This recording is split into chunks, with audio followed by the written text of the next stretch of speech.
JBNN will keep you informed. I'm Michelle Jones, and in the news, Hanover's most wanted nabbed in St. James. A man classified as Hanover's most wanted, O'Brien Garvey, was apprehended by the St. James police during a targeted operation in Mall Road, Moncary, St. James on Friday.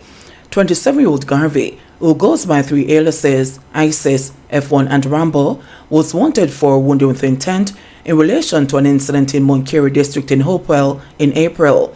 A 6-year-old boy, his mother and his grandfather also sustained bullet wounds during the incident. Last week in an interview, the commanding officer for Hanover did ask Mr. O'Brien Garvey, OCF1, to turn himself in to the police relative to cases of shooting and wounding that he is wanted for in the Hanover division. Mr. Garvey did not follow the requests and instructions of the commanding officer there.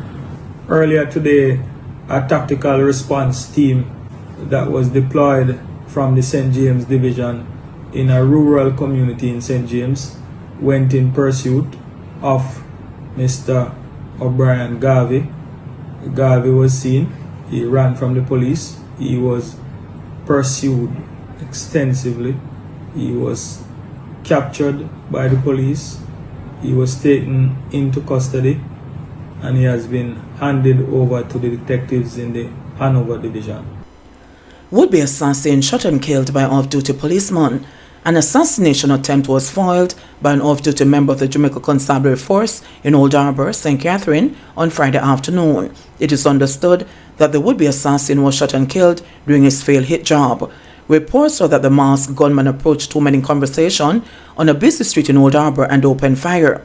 Preliminary reports indicate one of the two men was struck in the upper body. However, the second man, who is an off-duty policeman, challenged the assailant, striking him several times all over the body. The failed hitman was taken to the hospital, where he was pronounced dead. Videos of the aftermath of the incident have been circulating on social media. In the videos, the bloodied body of the man, identified as the attempted hitman, was seen lying on the ground. The masked man was wearing a grey hooded shirt, blue jeans, and a pair of black sneakers. On-duty members of the constabulary quickly cordoned the scene before taking the injured man to the hospital. A gun was also seized by the police. Time running out to claim $35 million lotto jackpot won in May. Supreme Ventures Limited is urging all customers to check their tickets to see if they have the numbers that won the $35 million jackpot back in May. In a release on Friday, Supreme Ventures said time is running out for the lucky customer who hit the jackpot, as a 90-day period to collect the winnings inches closer. The winning numbers 3, 4, 13, 20, 25, and 34 were brought to the Meadowbrook Pharmacy in St. Andrew on May 31. To begin the process of collecting their jackpot, the winner must present the winning ticket with their signature affixed and a valid national ID at the Supreme Ventures flagship store located in Twin Gates Plaza, 25 Constant Spring Road in Halfway Tree. Prices must be claimed within 90 days of the draw date. Unclaimed prices from all lottery games go to the Betting, Gaming and Lotteries Commission. 72-year-old man charged for killing 59-year-old sister in St. Ann. A 72-year-old was on Thursday charged for the killing of his 59-year-old sister in Discovery Bay, St. Ann last weekend. Stanley Brady, an electrician from Portmore, St. Catherine, was charged with the killing of Lynette Brady from Thickets Avenue in Discovery Bay. The two reportedly had a dispute over land at the sister's house on August 12 around 6:10 p.m. During the dispute, the police said the woman was stabbed with a knife and chopped with a machete. It was further reported that when residents learned of the incident, their brother was set upon by an angry mob, which inflicted several wounds to his body. The police were called to the scene and their brother was rescued from the mob. The sister was taken to hospital, where she was pronounced dead. The brother was hospitalized under police guard. Brady is charged with murder based on statements posited and after a question and answer session. No court date was given for the accused. St. Ann man stabbed to death at home. A St. Ann man was stabbed to death at his home in Ridge District on Friday morning. The deceased has been identified as 55-year-old Errol Cameron. Reports from the Cave Valley Police are that about 2:40 a.m., lawmen were summoned to the home to quell a family dispute. Upon their arrival, Cameron was seen lying on a bed with stab wounds as well as other injuries to his body. He was taken to hospital, where he was pronounced dead. Members of his family are under investigation in connection with his death. Investigators say Cameron reportedly came home drunk and started throwing stones on his sister's house. This reportedly led to a clash involving Cameron, his sister, and another member of her household. A piece of block was also found beside his body on the bed. Investigations are ongoing.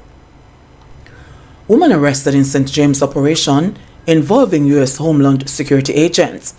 Agents from the United States Homeland Security have joined the local law enforcement in an intensified crackdown on illicit lottery scamming activities in western Jamaica over the last 48 hours. Their activities led to the arrest of a 22-year-old woman for suspected breaches of the Law Reform, Fraudulent Transactions, Special Provisions Act during an operation in Bobman Hill, Rosehall in St. James.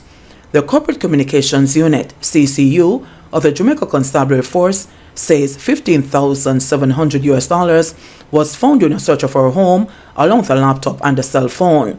Detectives reportedly found lottery scamming paraphernalia when they analyzed the devices. The devices were then seized. The CCU says the woman was unable to account for the money found in her possession, and it was also seized.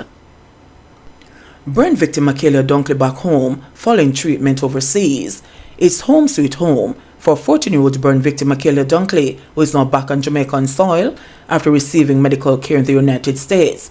The schoolgirl was on Friday discharged from the Joseph M. Steele Burn Center in Augusta, Georgia, where she successfully completed 7 surgeries.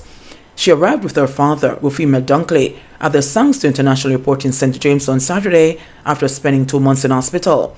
Akila said, "I'm feeling fine," when asked about her thoughts on being back home. Rufima Dunkley, her father, said, "I'm glad that she's back home. The feeling is great to know that I could come back down and assist in her recovery. I want to give thanks to the medical team, both overseas and here, and all those that contributed to make this possible." Akela sustained mostly second-degree burns, which affected 50% of her body, during a gas stove explosion at her home in Burn Savannah, St. Elizabeth, on Friday, June 16. Some $45,000 was raised to fly to the United States for further treatment. Akela was first taken to the University Hospital of the West Indies for treatment and will continue receiving treatment for her recovery there. Labour Minister meets with dismissed farm workers amid claims of victimization. Labour Minister Pernell Charles Jr. has requested that 4 farm workers who were sent back home early by their Canadian employer provide his ministry with written statements to aid investigations into allegations of victimization.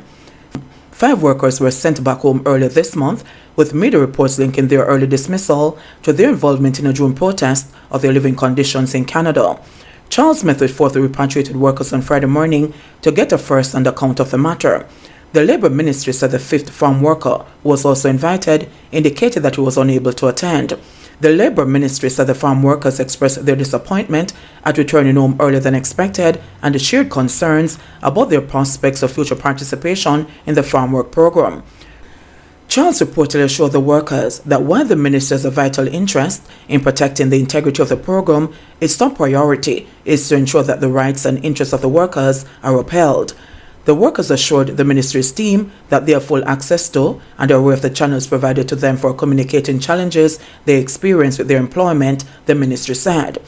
It also noted that the 4 workers were adamant that they had not spoken to any media representative or to anyone connected to the media about the situation, but indicated that they were aware that 2 media representatives had visited the farm in the days prior to their departure. PICA to probe incident in which Jamaican-born visitor threatened with arrest. The Passport, Immigration and Citizenship Agency PICA is investigating an incident at the Norman Mall International Airport in the early hours of last Friday, August 11, where a Jamaican national entering the country was threatened by an immigration officer with possible arrest. Andrew Winter, head of PICA, said that an investigation has been launched to determine the course of action to be taken. "I am aware of the incident. I got the email from the offended visitor and reached out to apologize. We are investigating the incident. We need to be able to de-escalate incidents, and if training is warranted, we will undertake such action," he said. Dr. Rochelle White, a deputy superintendent of schools in Brooklyn, New York, outlined in an email to Winter that she and her 24-year-old son arrived at the airport at 3 a.m. on Friday, August 11. She noted that after deplaning and upon arrival at the immigration section of the airport, they proceeded to the kiosk as she normally does on arrival to the island. She said that on this occasion, the kiosk was not working. I was met by a male agent who asked my passport that he scanned. When the machine didn't work, he said rudely, "How did you get to this kiosk?" I answered that I walked over to it like I normally do in the past. He asked, "Did I invite you to the kiosk?" I said, "No, I didn't see you or anyone else to direct anyone as to where to go." He rudely said, "Get to the back of the line." When my son and I walked to the line, we realized that the line went all the way back to the hallways as the people had amassed since we deplaned, her email stated. She said that the officers acted very unprofessionally and were rude.